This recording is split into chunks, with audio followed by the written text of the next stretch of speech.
Hello दोस्त, इस video में हम दो तीन चीज़ों की बात करेंगे आपके साथ, जिसमें एक बड़ा अपडेट जो रेलवे में नौकरी की तैयारी करते हैं उनके लिए 2022 से कॉमन एलिजिबिलिटी टेस्ट, जिसकी घोषणा बहुत पहले हो चुकी थी, उसकी तैयारी हो चुकी है। जिसमें बताया गया है कि 2022 से आपकी गवर्नमेंट सेक्टर के जितने भी एग्ज़ाम होता है, जैसे स्टाफ सिलेक्शन कमीशन, ताला बंद कर दें।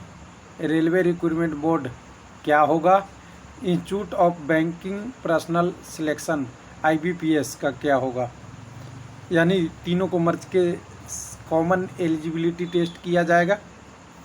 हो सकता है इनकी कर्मचारी इसमें भाग लें या इनको ही एक दूसरे ऑर्गेनाइजेशन के रूप में काम करने का मौका दें, लेकिन इससे स्टूडेंट का एक मौका बढ़ता है।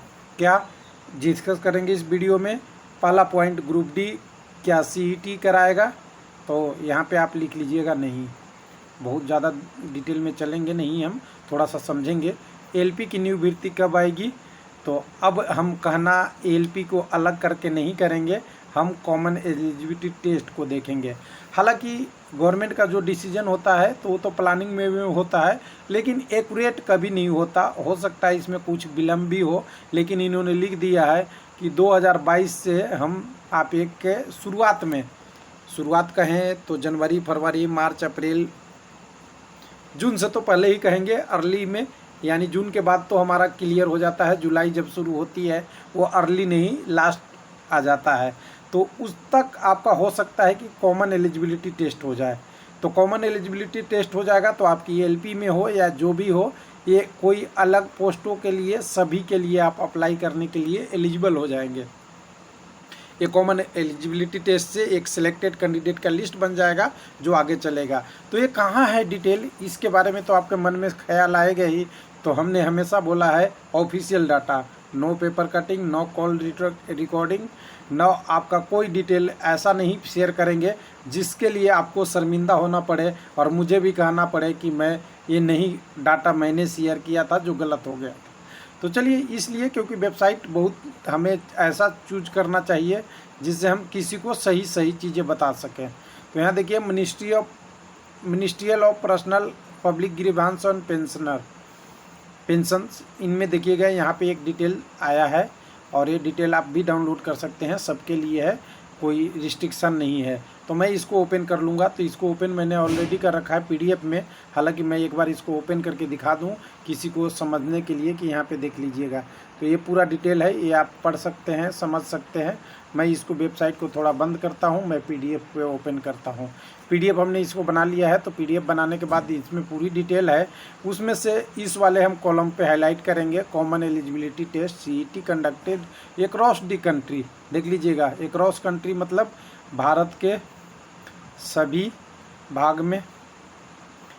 कब, अर्ली ऑफ 2022, और अर्ली बोलेंगे तो जून 2022 से पहले। इतना तो आप समझ ही सकते हैं, जून के बाद जब होता है अर्ली नहीं नेक्स्ट में चला जाता है। और अर्ली में अब जून तक भी 6 महीने होते हैं, हो सकता है जनवरी हो, फरवरी हो, मार्च, अप्रैल, मई, जून, चारों 6 हो सकता है, लेकिन हम अर्ली का भी हमारे पास ट्रेंड मिला है तो अर्ली की ही बात करेंगे। साथ में आपकी 2 सेंटर लेह और लद्दाख का जो है वो भी चलेगा, लेह और कारगिल के लिए ये पहली बार होगा भारत में सम्मिलित। अब यहाँ तक देखिए, यहाँ तक तो आपको कुछ नहीं मिला होगा, लगता होगा कुछ नहीं है, लेकिन इसके बाद इस पैराग्राफ पे आप आइएगा, पिक्चर से नीचे से इस पैराग्राफ को ध्यान से पढ़िएगा। इसमें समझिएगा कि common eligibility test conducted by across the country by early 2022, उसमें लद्दाख और लेह और कारगिल दोनों शामिल रहेगा। किसके लिए होगा, तो गवर्नमेंट सेक्टर के जितने भी जॉब है उनकी रिक्रूटमेंट की ये प्रोसेस इसी के आधार पे की जाएगी। किसके लिए, तो यहाँ गवर्नमेंट सेक्टर की जितनी भी रिक्रूटमेंट है, जो अभी वर्तमान में कौन कौन कर रहा है, तो स्टाफ सिलेक्शन कमीशन कर, रेलवे रिक्रूटमेंट बोर्ड हो रहा है और IBPS है। तो मैं एक कमेंट आपका इंड कर देता हूँ, आप ट्विटर पे हैशटैग करते हैं कि RRB क्या जारी करे, एग्ज़ाम कैलेंडर जारी हो गया आपका कैलेंडर। ना SSC का होगा, ना RRB का होगा, ना बैंकिंग का होगा, एक ही आपका कैलेंडर होगा CET का। CET जब एग्ज़ाम लेगा वही आपका कैलेंडर है। तो आपकी सॉल्यूशन मिल गई होगी, एग्ज़ाम कैलेंडर मिल गया रेलवे का भी, लेकिन अभी यहाँ कहानी ख़त्म नहीं हुई है, इसके बाद भी कहानी रहेगी। इतना ख़त्म नहीं हो गया कि पूरी तरह से आप संतुष्ट हो जाएं। तो आपका यहाँ पे टेस्ट के बारे में हम जानेंगे थोड़ा सा, और सीईटी के बारे में। तो सीईटी के बाद हम थोड़ा सा और इसके बारे में और हम डिटेल में समझेंगे। तो ये बोल रहा है कि आपका ये शुरू होगा, और इस क्या है, बहुत बड़ा रिफॉर्म है। रिफॉर्म कहने का मतलब है कि बहुत अलग अलग एग्ज़ाम होता था। कुछ कैंडिडेट एसएससी भर देते थे, कुछ आरआरबी भर देते थे, कुछ आईबीपीएस भर देते थे।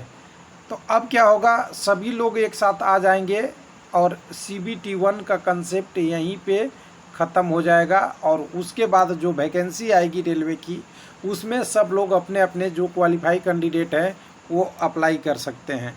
यानी एक सीईटी एग्ज़ाम एक नॉर्मल होगा, उसके बाद आरआरबी एग्ज़ाम ले सकती है, एसएससी ले सकती है, आईबीएससी ले सकती है, या सीईटी ही टोटल अलग अलग एग्ज़ाम एजेंसियों का एग्ज़ाम करा सकता है। तो जनरली क्या होगा कि सीबीटी 2 या नेक्स्ट स्टेज की जो एग्ज़ाम होगी या प्रोसेस होगा, वो एसएससी, आरआरबी, आईबीएस, आईबीपीएस करेगा। जिससे क्या होगा कि एक बेसिक प्लेटफॉर्म के कैंडिडेट मिल जाएंगे, और भीड़ जो सेलेक्टिव होता है एग्ज़ाम के डिले आने में, वो ख़त्म हो जाएगा। और जैसे मान लिए कि आरआरबी एलपी की 1 लाख वैकेंसी है, मान लेते हैं, एक एग्जाम्पल है, हो सकता है लोगों को बुरा लगेगा, तो 10,000 मैं लिख देता हूँ।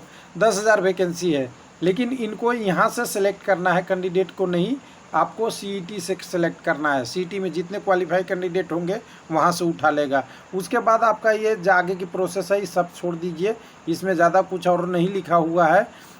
बाकी अलग अलग चीज़ें का है जो हम डिटेल के साथ में दे सकते हैं कि हर पोस्ट के लिए अलग अलग चीज़ें उन्होंने दिया है कि क्या होगा, कैसे कैसे होगा, क्या रिफॉर्म होगा, मिनिमम गवर्नमेंट और मैक्सिमम गवर्नेंस क्या होगा, ये गवर्नमेंट की पॉलिसी है।